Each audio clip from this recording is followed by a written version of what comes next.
Perkenalkan, nama saya Rifki Salamor, NIM 2022-39-052. Di sini saya akan membahas sedikit materi tentang program pelaksanaan layanan BK dalam sosial, bimbingan, dan konseling. Pendahuluan yang pertama itu bidang pribadi dalam konteks bimbingan konseling merujuk pada aspek individu yang melibatkan pemahaman diri, perkembangan pribadi, dan peningkatan kualitas hidup. Fokus utama bidang pribadi adalah pada pertumbuhan dan perkembangan individu secara holistik, termasuk aspek emosional, sosial, dalam psikologis. Yang kedua itu pentingnya layanan BK dalam membantu perkembangan dan kesejahteraan individu tidak dapat diremehkan. Melalui dukungan, bimbingan, dan intervensi tepat, layanan BK dapat membantu individu mencapai potensi penuh mereka, mengatasi hambatan, dan mencapai hidup yang lebih bermakna dan memuaskan. Nah, kemudian kita masuk pada tujuan program. Tujuan dari program pelaksanaan layanan bimbingan dan konseling BK merupakan untuk membantu individu dalam mencapai perkembangan pribadi yang optimal dan kesejahteraan yang lebih baik. Tujuan program pelaksanaan layanan BK dapat bervariasi tergantung pada kebutuhan dan konteks individu yang dilayani. Setiap individu memiliki keunikan dan tujuan pribadi mereka dalam proses pengembangan dan kesejahteraan.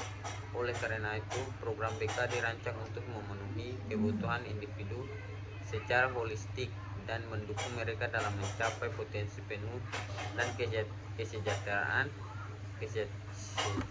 yang baik.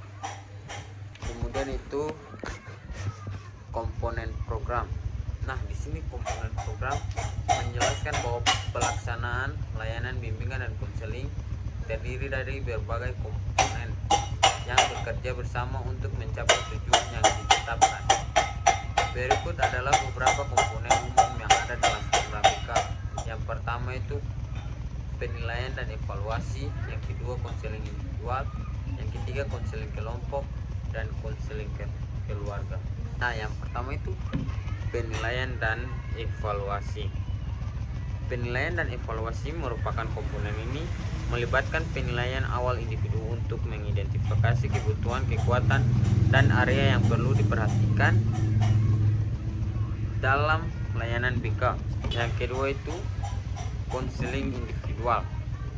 Nah, konseling individual ini merupakan konseling yang melibatkan pertemuan antara konselor dan individu secara langsung. Ini juga merupakan komponen inti dalam program BK, di mana individu dapat berbicara tentang masalah pribadi mereka dan menerima dukungan dan bekerja menuju solusi. Yang ketiga itu konseling kelompok. Di sini konseling kelompok dibahas sebagai pertemuan antara konselor dan sekelompok individu yang menghadapi masalah atau tantangan serupa. Dan yang terakhir itu konseling keluarga. Konseling keluarga melibatkan partisipasi anggota keluarga dalam sesi konseling. Nah, tujuannya adalah untuk membantu keluarga memahami dinamika dan pola komunikasi yang ada, meningkatkan keterampilan komunikasi, dan meningkatkan hubungan keluarga.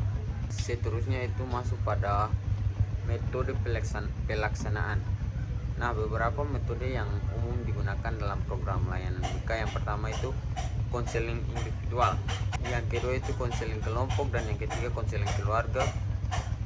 Kemudian yang keempat pendidik dan pelatihan, yang kelima tes dan intervariasi, yang keenam itu observasi, dan yang terakhir ketujuh advokasi. Konseling individual ini perlu diketahui karena melibatkan pertemuan antara konselor dan individu secara pribadi. Dalam sesi ini konselor menggunakan berbagai pendekatan dan teknik konseling seperti pemecahan masalah. Yang kedua itu konseling kelompok. Konseling kelompok melibatkan pertemuan antara konselor dan sekelompok individu yang menghadapi masalah atau tantangan serupa. Yang ketiga itu konseling keluarga, melibatkan partisipasi anggota keluarga dalam sesi konseling atau konselor bekerja dengan keluarga untuk memahami dinamika keluarga, meningkatkan komunikasi dan memecahkan masalah yang ada. Pendidikan dan pelatihan.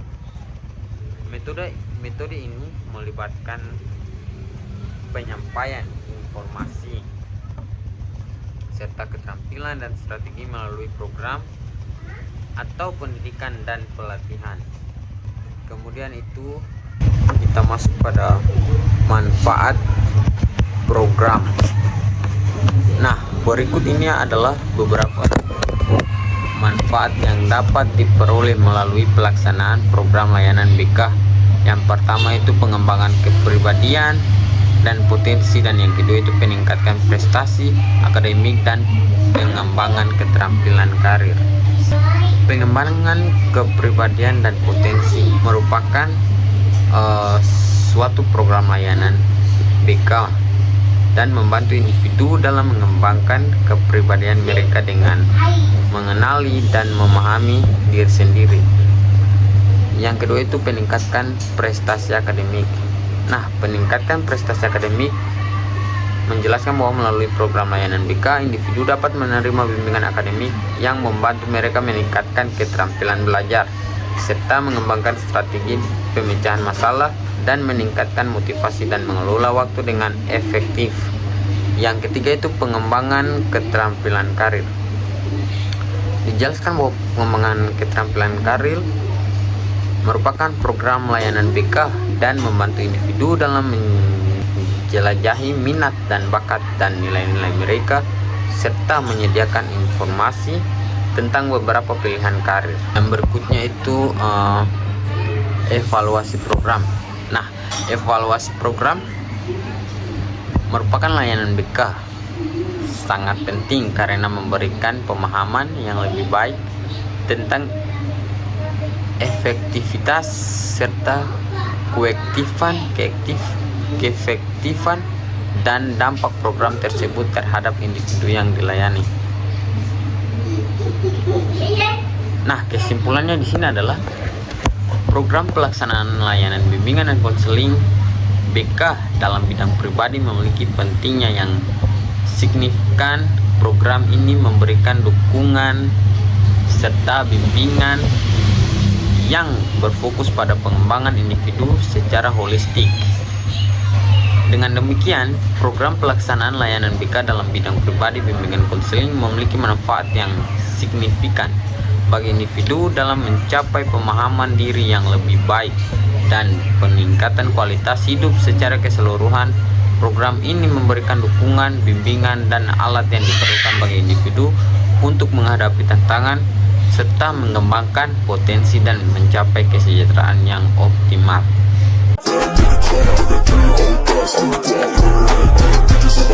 I'm